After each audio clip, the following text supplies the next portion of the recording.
건설 저 굉장히 긍정적으로 보고 있어요. 네. 금리는 꾸준하게 올라가서 이번 연도에 연간 기준금리 2% 이상에서 놀고 있을 거고 결국에는 좋아질 수밖에 없다는 거죠.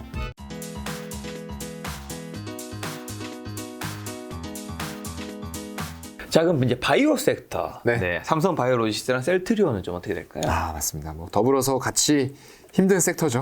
최근에 조금 움직임들이 있는 종목도 네. 있는데 삼성 바이오로직스 같은 경우에도 뭐 당연히 이제 다른 섹터 비해서는 덜 빠진 거 아니에요? 예, 저는 견조하다고 봐요. 1월에는 정말로 이제 크게 타격이 있었는데 그 이후에 뭐 특별하게 빠지질 않았어요. 2월, 3월, 4월 다 양봉 났고요. 이번에 이제 5월 달 들어와서 조금 빠지고는 있는데 하락폭 자체도 글쎄요. 한 5%, 5월 달에 5% 빠진 거면은 저는 양호하다고 보거든요. 괜찮다라고 보고 있고 이것도 이제 마찬가지일 것 같아요. 외국인들이 크게 지분율을 줄일 만한 섹터는 아니라는 거죠. 뭐 줄이는 종목들도 있긴 하지만 섹터 내에서도 줄이는 종목은 아니라는 거죠. 그래서 크게 빠지지 않고 외국인 지분율 아직까지도 10.3% 유지가 되면서 거의 이제 저점에서 올라왔던 부분들 한 10에서 11%를 왔다 갔다 하고 있는 것 같아요. 외국인들도 아직 크게 늘릴 구간은 아니기 때문에 못 사고 있는 것 같은데 어느 정도 이제 시장 환경이 좀 우호적으로 변한다라고 했을 때에는 외국인 지분율이 크게 늘어날 수 있을 만큼 캐파도 계속적으로 증설을 해나가고 있고요. 바이오 에피스나 이런 쪽들 또 지분들 정리되면서 이런 쪽의 신약과 또 시너지 효과가 충분히 날 수 있는 그런 쪽들이고 향후에도 CMO라든가 CDMO 이런 쪽들의 어떤 요구 사항들 어떤 고객사들의 니즈는 점점 더 커질 수밖에 없는 상황이기 때문에 지금 유보율이 엄청나게 많습니다. 뭐 쌓아놓는 돈들이 어마어마하기 때문에 향후에도 필요하다면 공장들 즉시 증설 계획을 발표할 수 있을 만큼 자금 여력은 충분하기 때문에 저는 이쪽 섹터를 좋게 보는 건 아니지만 그 중에서도 이제 어떤 바이오 시밀러 쪽으로 캐시카우를 탄탄하게 가져갈 수 있는 기업들 그리고 특히나 그 중에서도 삼성 바이오로직스를 탑픽으로 꼽는다라고 말씀을 드렸습니다. 그 밑으로 바로 이제 셀트리온 볼까요?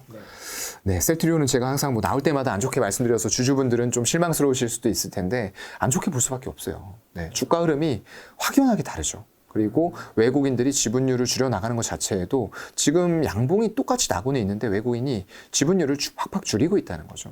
네. 그리고 살짝 늘리고는 있지만 이게 지속이 될 거다라고 확신을 가질 수가 없는 종목이에요. 그래서 이제 제가 그때도 말씀드렸던 게 이때 월봉상으로 지금 주봉상으로는 뭐 다 깨져 있다. 그래서 주봉, 월봉, 일봉상에서는 다 깨져 있는 상태이기 때문에 주봉, 월봉으로 이때 2019년과 2020년 갔었던 지점을 14만 원이 조금 이제 안 되는 지점이죠. 결국엔 14만 원 지지가 되는지 확인을 해야 될 것 같다라고 말씀을 드렸던 것 같고요. 월봉상으로도 마찬가지였어요. 같은 지점이었습니다. 일단 1월에 갔다 온 이후에는 조금씩 지지를 받는 모습들이 나오면서 마찬가지로 월봉상으로는 세 달 올랐어요.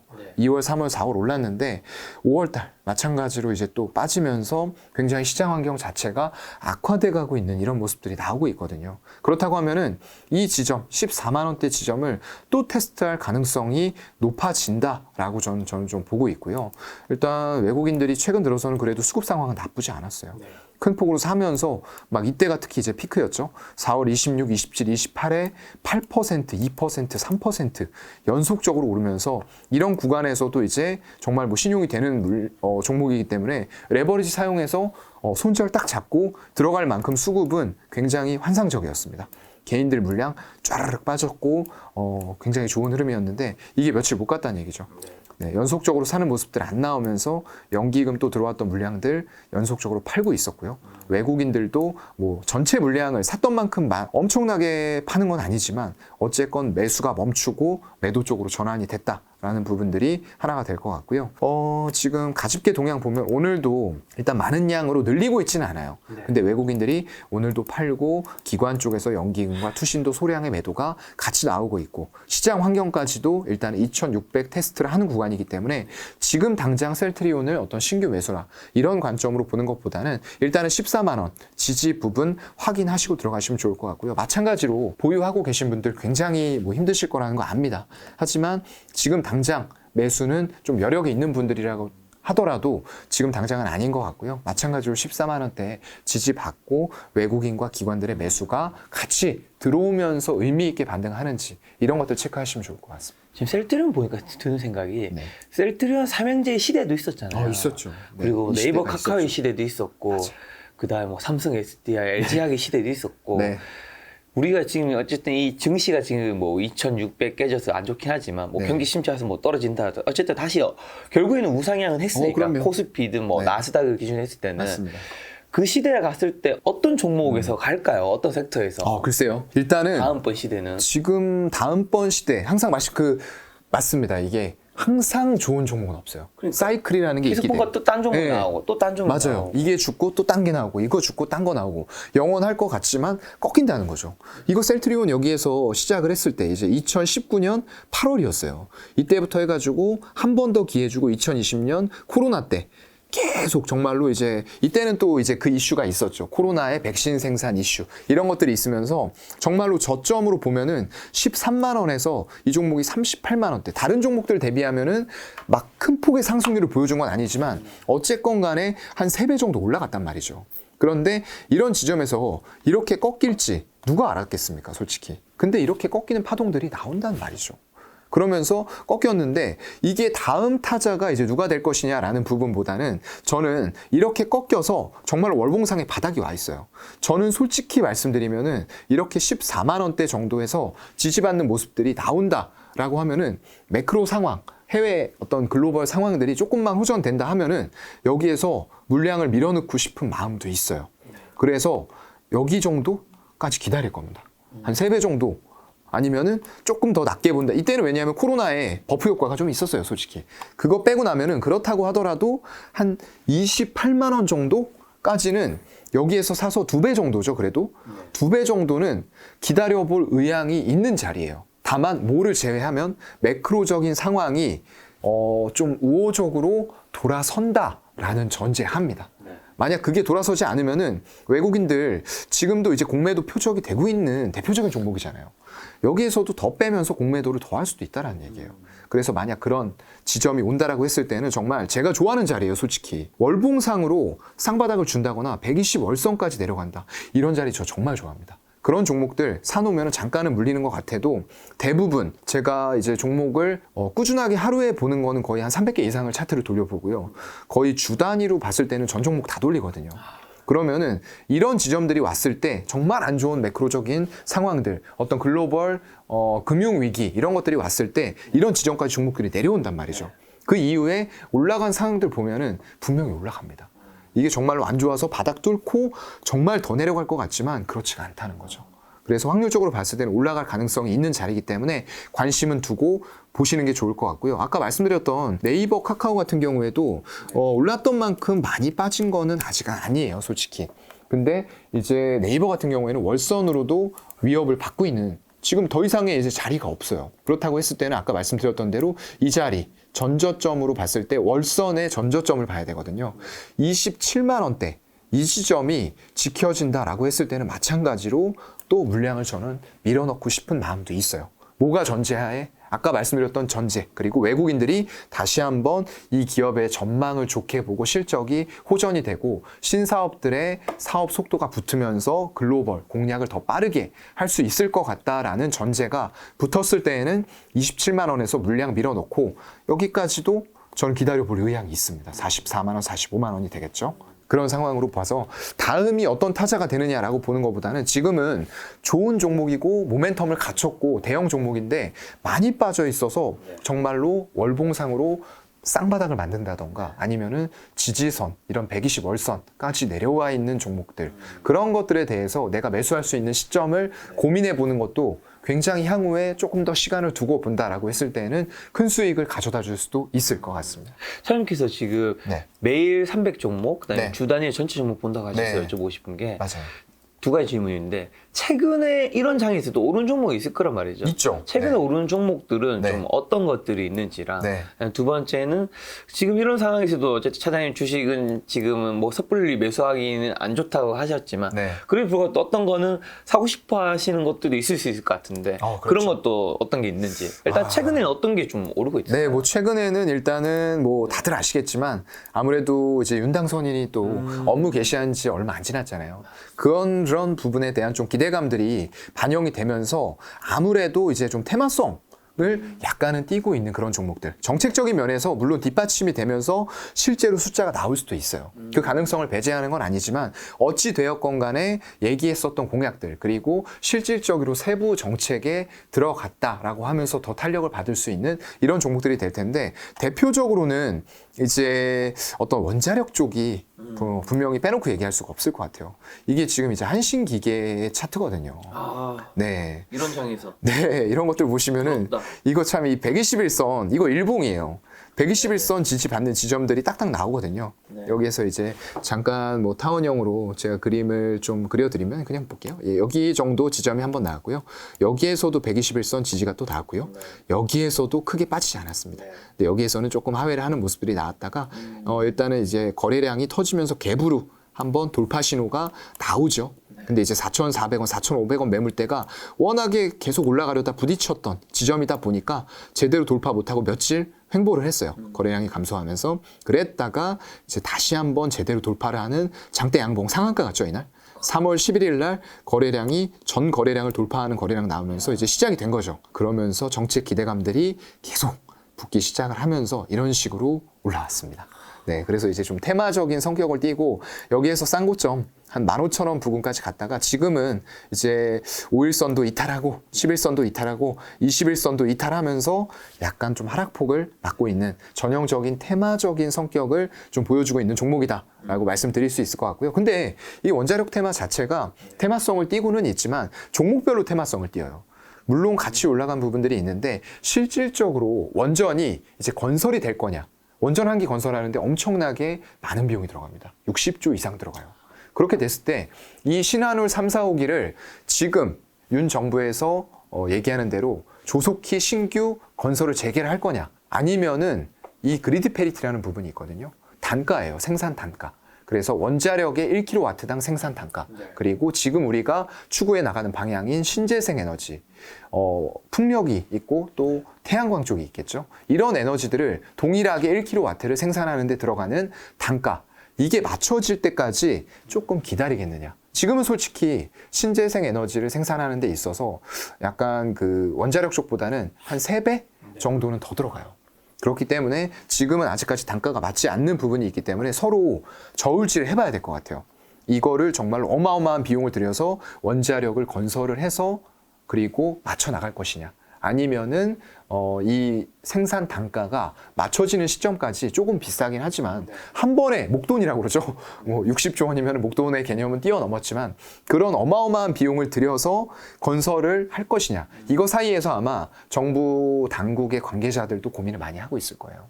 그래서 일단 이 원자력이 단순 테마는 아니라고 볼 수 있는 게 지금 미국에서는 수명이 다한 원자력 발전소를 어떻게 사용을 하느냐. 보통 한 60년 정도 보거든요. 그러면은 그 기간이 지난 이후에는 유지보수 관리를 하는 거예요. 그래서 수명 연장을 시킵니다. 그렇게 되면은 20년에서 30년 정도는 더 쓸 수 있어요. 그렇기 때문에 우리나라도 지금 수명이 다 된 그런 원자력 발전소들을 수명 연장을 해서 아까 말씀드린 그리드 페리티 신재생 에너지단의 생산 단가를 맞추는 기간이 보통 20년에서 30년이면은 원자력 따라잡을 수도 있을 것 같아요. 왜냐하면 기술이 발전하기 때문이죠. 그리고 원자력 쪽은 지금 환경적인 요인에서 비용이 점점 더 들어갈 거예요. 어떤 그 후쿠시마 그 원전 같은 쪽들 사고가 자꾸 나다 보니까 이런 쪽들에서 환경적인 부분들 그리고 지금 최근에 화두가 또 ESG잖아요. 환경적인 요인을 생각 안 할 수가 없기 때문에 그런 쪽에서 자꾸 비용이 추가적으로 발생이 됩니다. 그래서 이런 부분을 좀 잘 고민해서 들어가야 될 것 같고요. 그런 쪽 아니라고 하더라도 조금 이제 한전기술 같은 거는 정말로 이제 좀 튼실한 그런 기업이죠. 이런 종목은 원자력 얘기할 때 저는 사실상 테마성 종목보다는 이런 종목들을 조금 길게 보고 간다. 그리고 꼭 신규 건설을 안 한다라고 하더라도 유지보수 쪽에서 충분히 강점을 가져갈 수 있는 기업이에요. 그래서 이런 기업들을 오히려 안정적인 측면으로 매매적인 측면으로 봤을 때에는 테마주 매매도 가능해요. 근데 이제 그런 부분이 아니다라고 했을 때에는 이런 부분들도 가능하지 않을까 해서 저는 이제 최선호주로는 조금 중장기적으로 윤 정부가 어떤 유지 보수 그리고 수명 연장 원자력에 대해서 계속 같은 스탠스를 고수하면서 해나간다라고 했을 때는 이런 종목들을 좀 선호하는 편이고요. 물론 이것도 보면은 안 오른 건 아닙니다. 코로나 때 코로나 12,000, 때는 네, 800원까지 갔는데 별로 크게 못 올랐어요. 떨어지지도 크게 오르지도 않았는데 사실상 그쪽하고는 별로 상관이 없는 테마죠. 작년에 올랐네. 근데 이제 작년부터. 이 이후에 어떤 뭐 최근에 또 이제 러시아 우크라이나 사태가 일어나면서 한 번 더 경각심이 일어난 부분들도 있어요. 에너지 사태가 터지면서 뭐 천연가스라던가 지금 WTI 이런 것들이 정말로 큰 폭으로 급등을 하다 보니까 에너지 안보에 대해서 각국이 다 걱정을 하고 있는 거예요. 이거 우리가 지금 대비하지 않으면은 안 돼. 그리고 신재생 에너지는 아직도 지역에 따라서는 생산 단가가 다 틀립니다. 지금 바람이 잘 불어오는 지역이 있을 거고요. 안 부는 지역도 있을 거고요. 일조량이 좋은 지역도 있을 거고 아닌 지역도 있다는 거죠. 그렇기 때문에 고르게 에너지 생산이 될 수 있는 지역들은 일부 한정적이라는 거예요. 그래서 원자력 쪽으로 세계가 다 눈을 돌리면서 원전에 대해서 관심이 없었던 쪽들도 이거를 다시 한번 하는 쪽들이 나오게 된 거고요. 우리나라 같은 경우에도 전 정부에서는 수출이 꽉 막혀 있었어요. 왜냐하면 우리나라 원전 폐기 정책을 들고 왔으니까 정말로 할 수 있는 게 없었던 겁니다. 그런데 지금은 적극적으로 정부에서 푸시를 하면서 밀어주겠다. 이런 분위기 속에서 사실상 우리나라의 신한울 3, 4호기 이런 게 뭐 되면 좋겠지만 중요한 건 아니에요. 그거보다도 수출길이 열리는 게 중요합니다. 지금 유럽이나 이런 쪽들, 폴란드 뭐 이런 쪽들에서는 지금 원전 6기의 수주 계획이 또 이루어지고 있거든요. 발주 계획이요. 그렇다고 하면은 우리나라가 이런 기술력들을 바탕으로 해서 이런 정말 폴란드의 6기 수출에 성공했다, 수주에 성공했다 이러면은 정말 큰 효과들이 정말 원전 업체들에 나타나면서 지금까지 올랐던 폭들을 정당화시켜가는 거죠. 테마주에서 실적주로 가는 과정이 되는 거겠죠. 그래서 이런 부분에 있어서는 당연히 컨소시엄을 크게 형성을 해서 모두 다 이끌고 야, 나 따라와 이런 선봉장 역할을 해줄 수 있는 한정 기술을 저는 중점적으로 조금 더 보시면 좋을 것 같습니다. 요 차트를 보니까 제가 드는 생각이 야 이게 어쨌든 지금 좀 꽤 올랐잖아요. 많이 올랐죠. 근데 요렇게 지금 네. 이렇게 안 오를 때가 있었잖아요. 있었어요. 혹시 네. 지금 차장님이 보고 있는 종목 중에서 네. 지금은 별로 막 없는데 네. 야 이렇게 나중에 오를 수 있는 뭔가 가능성이 좀 보이는 종목은 네. 혹시 있나요? 거의 텐베거 종목을 말씀하시는 거예요.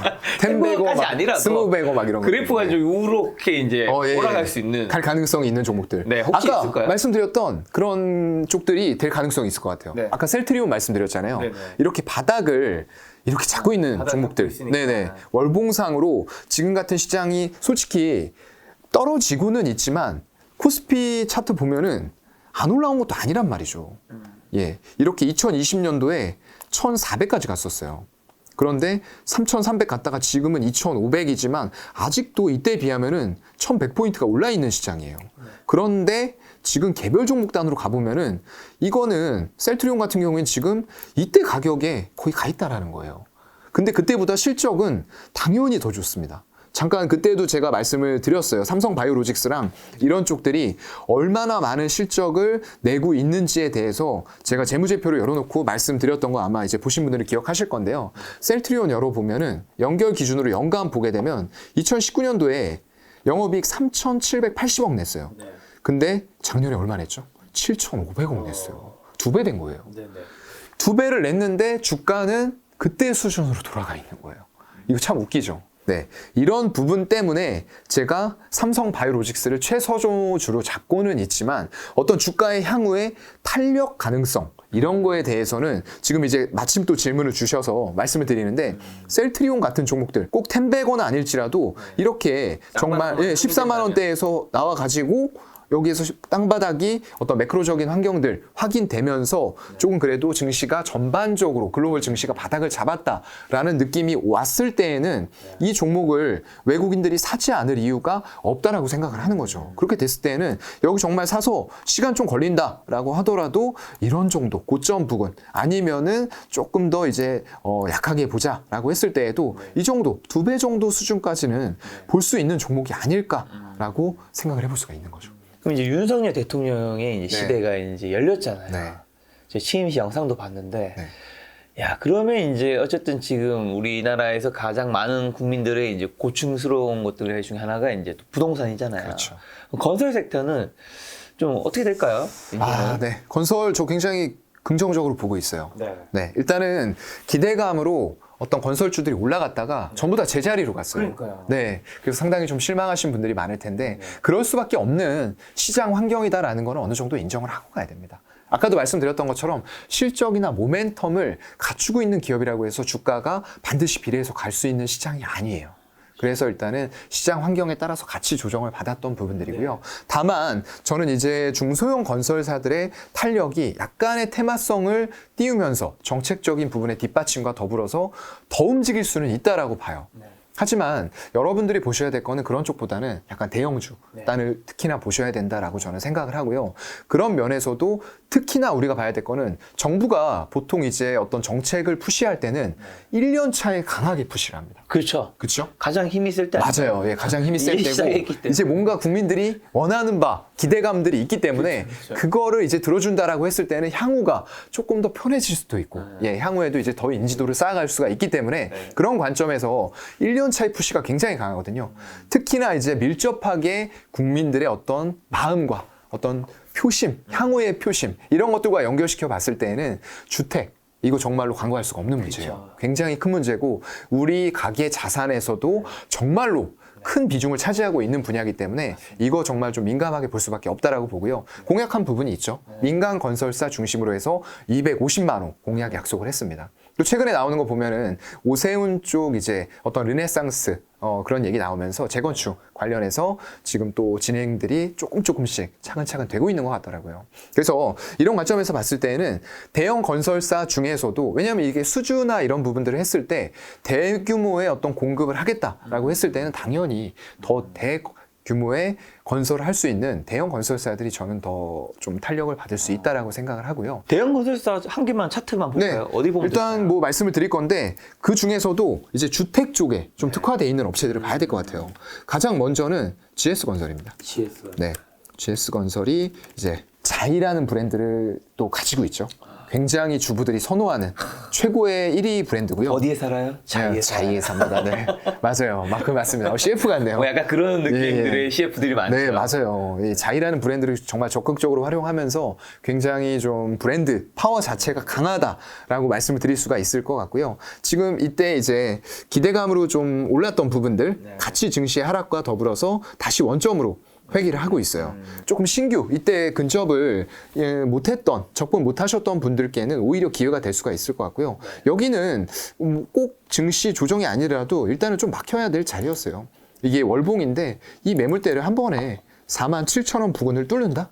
이건 좀 아니었던 것 같고요. 그래서 이때도 2021년도에도 사실 돌파 시도를 한 3번 정도 했습니다. 월봉상으로. 근데 다 막혔죠. 이때도 이제 막히는 게 당연하다라고 생각하고 이 부분에서 잡으신 분들은 47,000원 한번 차익 실현하는 것도 괜찮은 전략이었다라고 보이는데 일단 떨어지면서 이게 지금 이번 달에 지표가 안 좋다 보니까 이 월봉상으로도 이거를 지켜줘야 되거든요. 1월 받았고 2월 받았고 4월 달에도 지지를 받았어요. 근데 깨지고 있습니다.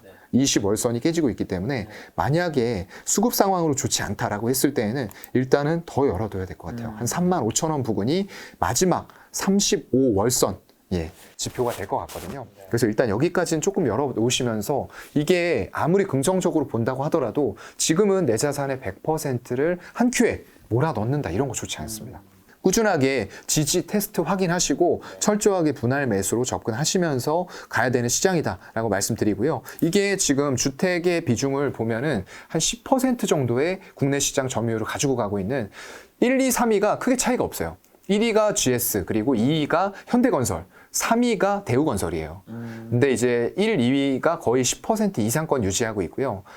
지금 3위 업체 대우건설 같은 경우에도 푸르지오 걸출한 또 브랜드 가지고 있죠.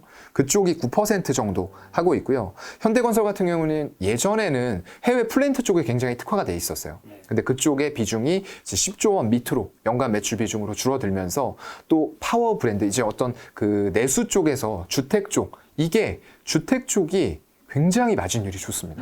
네, 이게 브랜드 분양가를 뭐 비싸게 해서 그런 건지 모르겠는데 아무튼 마진율이 굉장히 좋은 쪽이에요. 그래서 이게 살아난다고 하면은 건설은 확 좋아집니다. 그래서 이거 3개 정도에 대해서는 향후에 대형 어떤 정부 정책과 더불어서 대형 건설주의 어떤 모멘텀들 분명히 보셔야 될 업체다. GS건설, 현대건설, 네, 1위가 대우건설이 GS, 2위가 주택이죠. 이제 현대건설, 3위가 그리고 대우건설입니다. DLENC는 좀 더 밑에 있나 봐요. 대림산업이죠. 대림산업은 이제 조금은 주택 사업의 비중이 약간은 좀 낮은 쪽이에요. 브랜드 파워 쪽에서도 약간은 좀 다른 것들에 비하면 나쁜 건 아닌데 인지도 자체가 어떤 자이라던가 이런 쪽들이 훨씬 더 좀 높다. 현대는 또 이제 힐스테이트 이런 브랜드가 있고요. 대우건설 같은 경우에는 푸르지오. 전부 다 이제 1, 2, 3위로 해서 주부님들이 아무래도 주부님들이 이제 주택 구매할 때는 그 브랜드에 굉장히 신경을 많이 쓰신다고 하더라고요.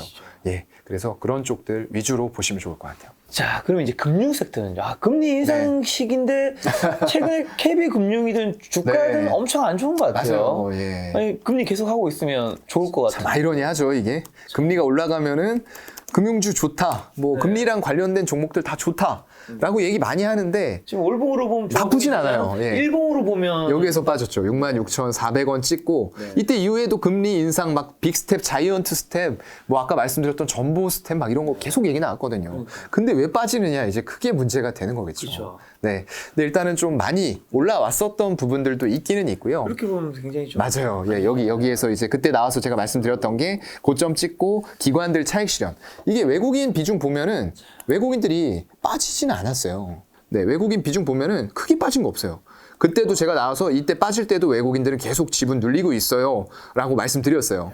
근데 그때 이후에도 더 늘리고 있죠. 외국인 72% 가지고 외국인 거의 73%예요. 네, 거의 뭐 외국인 기업이에요. 안타깝죠. 우리나라의 정말 기관들이 엄청난 자금 운용사 이런 쪽들이 나와서 이런 큰 대형 종목들을 정말 쓸어 담는 이런 쪽들이 나왔으면 좋겠다. 뭐 제가 그 꿈을 한번 이뤄볼까 지금 생각을 하고 있는데요.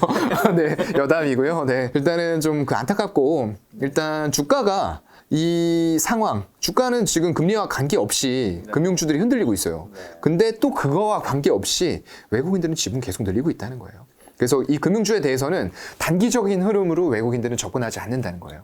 어차피 금리는 꾸준하게 올라가서 이번 연도에 연간 기준금리 2% 이상에서 놀고 있을 거고 내년도에는 2.5 한 후반대에서 3%도 갈 수 있을 것이다. 이 생각하고 있는 겁니다. 그렇게 된다고 하면은 결국에는 좋아질 수밖에 없다는 거죠. 또 우리나라 지금 아까 말씀드렸던 정부 정책에 힘입어서 어떤 그 공급 이슈가 있잖아요. 그렇게 된다고 했을 때에는 지금 서민들이 집을 살 수 있는 환경을 만들어줘야 되잖아요. 그렇죠. 그렇다고 하면은 결국에는 대출이 나가야 됩니다. 그동안에 막혀 있었던 대출 부분들 나가면서 어떤 은행 쪽의 대출이 당연히 이제 1금융권에 많이 열어주겠죠. 그만큼 나간 이자에 대해서 금리도 올라가면서 그런 이자를 더 수취할 수 있는 구조로 가는 거거든요. 그렇다고 하면은 금융 쪽, 특히나 은행 쪽이 나쁠 일은 없다라고 저는 생각을 하거든요. 그래서 이런 종목들도 마찬가지입니다. 너무 급하게 금리가 이제 올라갈 거다라고 생각해서 너무 급하게 매수 접근하실 필요는 없을 것 같고요. 이런 과정에서 정말 아까 그 2월 달 이런 식의 좀 파동들이 나올 수가 있거든요. 그래서 그런 때 기관들은 조금 자금 여력이 많지 않다고 말씀드렸잖아요. 그래서 샀다가 확 들어왔다 확 빠져나가는 이런 성격으로 움직일 때가 있어요. 이런 식으로요. 네, 일봉상으로 정말 뭐 급락을 해버리죠. 거의 70도 각도로. 이런 게 이제 투신 사모펀드 이런 쪽들에서 만약에 외국인들도 같이 팔면은 이런 각도가 나오거든요. 그래서 이런 구간에선 좀 조심하시면 좋을 것 같고요. 그렇더라도 외국인들은 꾸준하게 비중 늘리고 있기 때문에 안정적인 그리고 지금 같은 시장에서 좀 대피처 찾고 있다 하시는 분들은 금융주 분할 매수로도 충분히 접근 가능하다. 배당도 받으실 수 있잖아요. 안정적 성향이라 하면 이제 배당까지도 챙기실 수 있는 그런 성향이기 때문에 그런 관점에서는 충분히 저는 매수 가능하다. 분할로 그렇게 말씀드리고 싶습니다. 그럼 지금 시중은행 중에서 전국에 있는 걸 봤으니까 네. 뭐 지방에 그럼 BNK 금융지준 네, 하나 볼까요? 네, 금융주에서도 오히려 투자할 거면 뭐 지방은행을 투자하는 것도 뭐 괜찮다 이렇게 얘기하시는 분도 좀 계시더라고요. 네, 맞습니다. 네, 그때 이제 말씀드렸던 대로 조금 대형주 단으로 일단은 은행주의 포트폴리오 짜실 때에는 대형주 한 7에서 8 정도 잡으시면 좋을 것 같고요. 좀 중소형 단에서 한 2에서 3 정도 비중으로 나눠서 은행주 들어가시면 좋을 것 같아요. 근데 일단 뭐 다 같이 효과를 받기는 받을 텐데 아무래도 기초적인 자본금 규모라던가 이런 거에선 차이가 있거든요. 그래서 아무래도 이제 좀 지방 쪽이 어떤 주택의 평균 매수 금액 자체가 어떤 서울에 비해서는 조금 낮은 건 사실입니다. 그렇죠. 네. 그래서 제 친구가 이제 뭐 네. 대부분 대구에 많이 있는데 네네. 대구에 있는 대구는 친구- 비싼 지역 아닌가요? 비싼데 네. 대구에 있는 친구들 서울 오면 네. 깜짝깜짝 놀랍니다. 그래요.